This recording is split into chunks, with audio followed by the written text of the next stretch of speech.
Hey girl, hey, welcome back to the YouTube channel. It's your girl Pinky. We're getting ready for Veterans Day over here. So with me, I have to usually take at the most 2-3 days to get prepared. And I started last week getting my things together that I'm going to wear for Veterans Day, because this is the first year that I'm going back. Excuse my manners. Welcome to the channel, honey.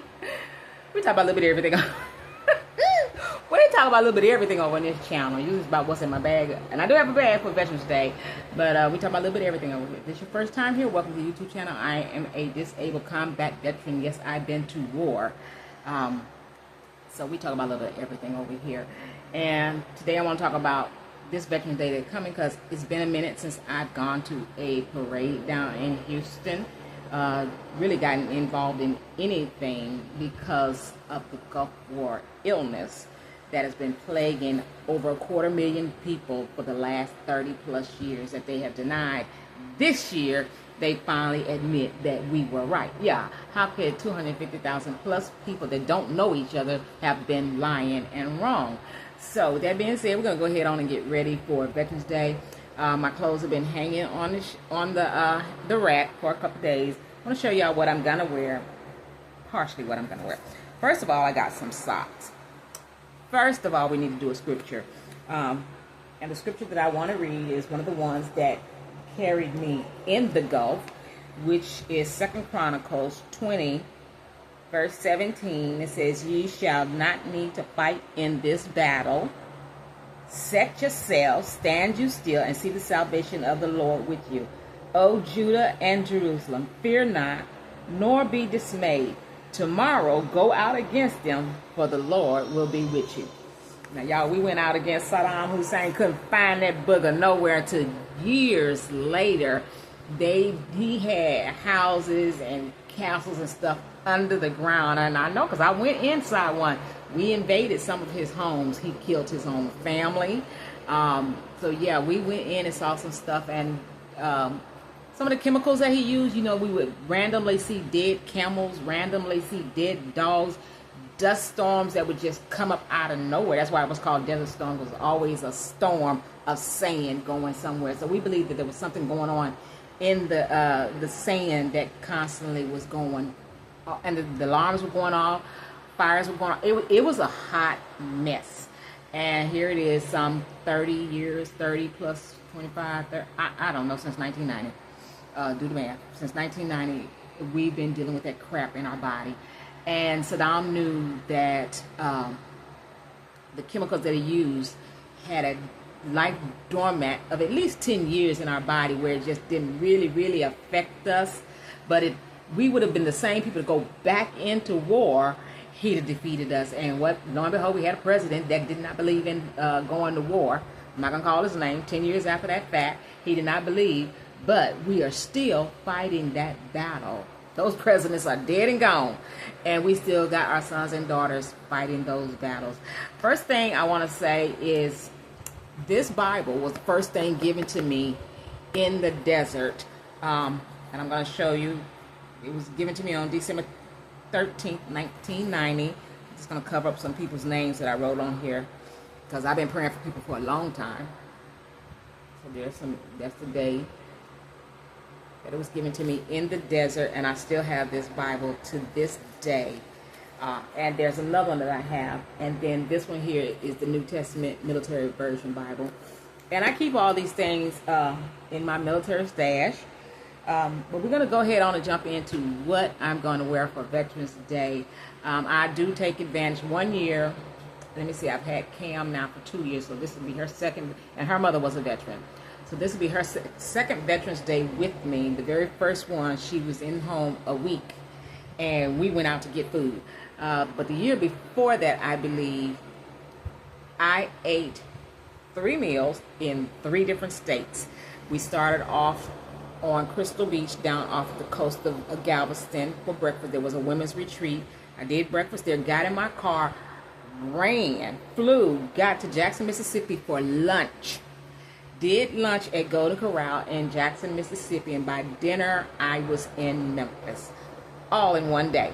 By the time bedtime came, I was out. Because Sister Girl had I made some miles that day. No, I take that back. Lunch was done in Louisiana at the casino, because I heard that they did lunch at the casino, the L'Auberge, I think. It was a new casino. And by dinner, I was in Jackson. So, yeah, Sister Girl was still running. I did 3 states, 3 dinners, 3 meals in 3 states on one day. But Veterans Day, probably before Cam was born. But want to get started with, first of all, my socks. This awesome veteran. This came from Mardale Christian Bookstore. I have been waiting to wear this, but it's been so hot in Texas. They're going to get warm on Veterans Day. And I was kind of torn between the bag that I would carry. I have this one.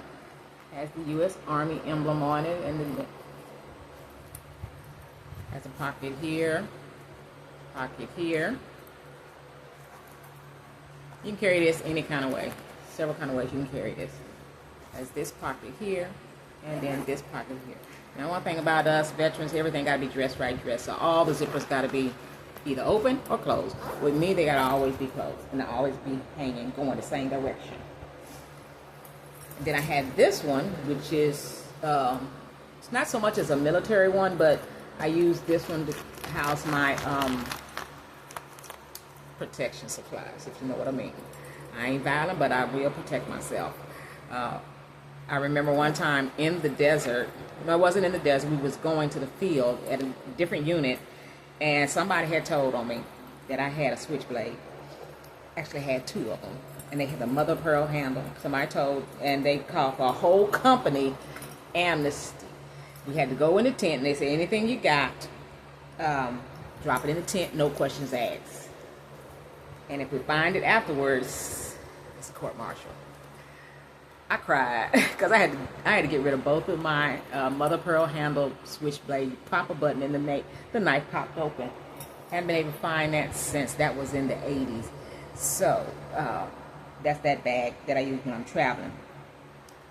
And I probably just honed down on this one. I either got this off of Amazon, my patches. This patch was coming off, so I put some glue on it, and this is holding it down. It says Gulf War Vet. I was a sergeant. This is the Gulf War ribbon right there. I have a nail clipper, a sanitizer, and we'll get into this bag a little bit later. I have my cup. This came from a thrift store, United States Army. Got to keep an eye on these things because they will disappear out of your buggy or your cart. I don't know if I'm going to carry the cart or her stroller.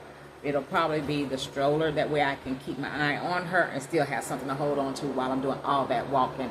Because Sister Girl just can't do long distance walking no more. Guess I'm holding on to something because I will hit the ground. And that ground don't feel good at 64. So I was torn between this hat, which is my Army hat, pink, and it has all my ribbons and pins on it. Desert Storm veteran, post-traumatic stress disorder. Some wounds aren't visible, and they're not. So I have U.S. Army veteran, woman vet, all these pins that I've gathered over the years. A lot of them you can get at your local VA hospital. Or this one. And I think I'm going to wear this one, just take some of these pins off of here and put it on this one because it says woman veteran also on here. And a lot of people, they'll see you in all this and they still ask, are you the veteran? And I chose the yellow one because I got a shirt from Fort Knox one year and I got some sweatpants, but I think my son has the pants that have this on it, the Army on it in yellow. And this says Go Army. I got this off of Fort Knox on post at the PX, Post Exchange. And I'm either going to wear these pants to go with it, or I have some that's a little bit darker that has pockets that's drying. Either those. I'm wearing that and this hat and just put some of my ribbons on it. And I also thought about wearing this one. So I don't know. And also I have from another thrift store run several years ago. This is my traveling protection pouch. I don't carry my gun. Actually, my gun is locked up in a case and I don't remember the password. So it's out of sight, out of mind. But I do travel with a can of wasp spray every time I leave town to go on a trip. And this bag right here has a lot of little goodies in there to get somebody up off of you. So that is, and this, it's like a biker hat. Let me just put it on. Of course, my hair will be hidden but presentable. I don't know, I might wear a wig. Because when we was in the Army, wasn't no wigs and no weave. You was natural or permed. Your hair couldn't touch your shoulder. I don't know what they do in this military nowadays, but you couldn't wear fingernails. I wish you would show up with some 6-inch fingernails.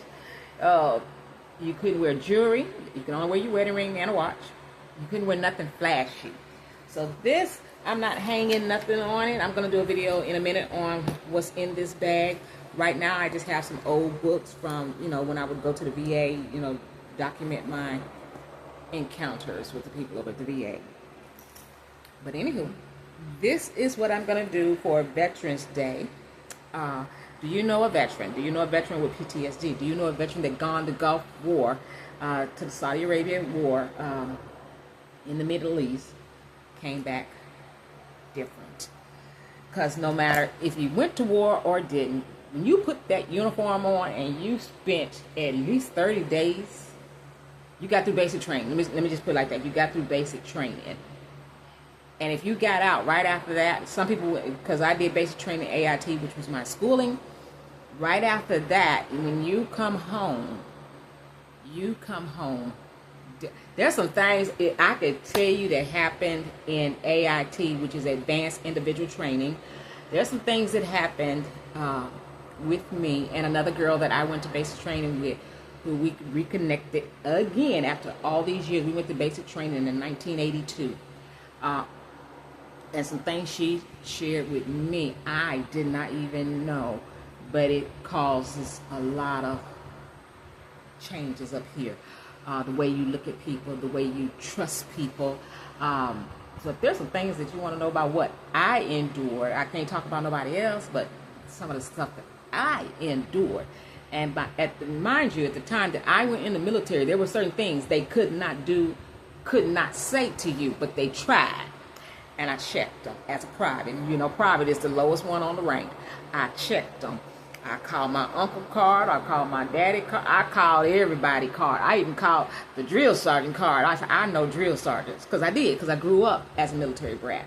So if you want to hear about those stories, those war stories, leave me a comment section below. If you know somebody, if you are a veteran and you feel unheard, unappreciated, leave a comment section.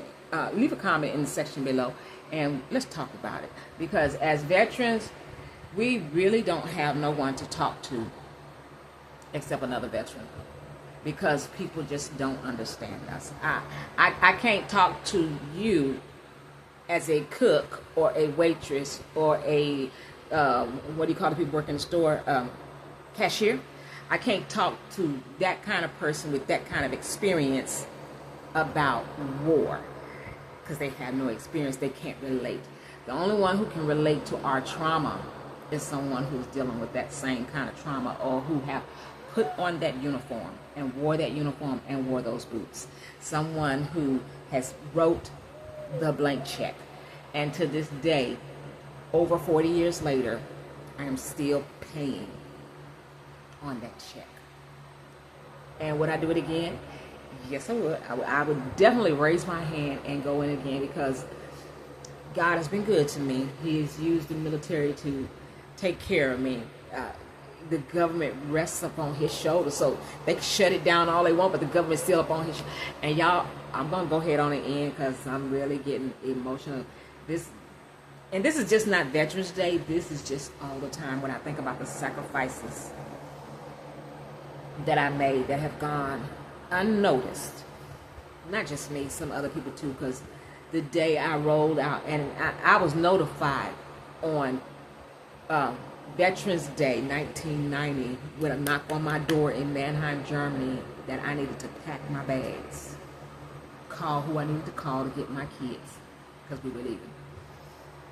And the day we left in some nice fancy buses right past the school where my daughter was in the 2nd grade and my son had just started kindergarten.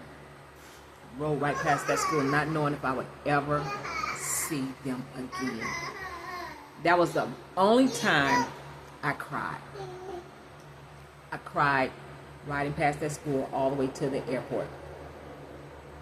But when we hit that ground, we hit that ground running because we was on a mission.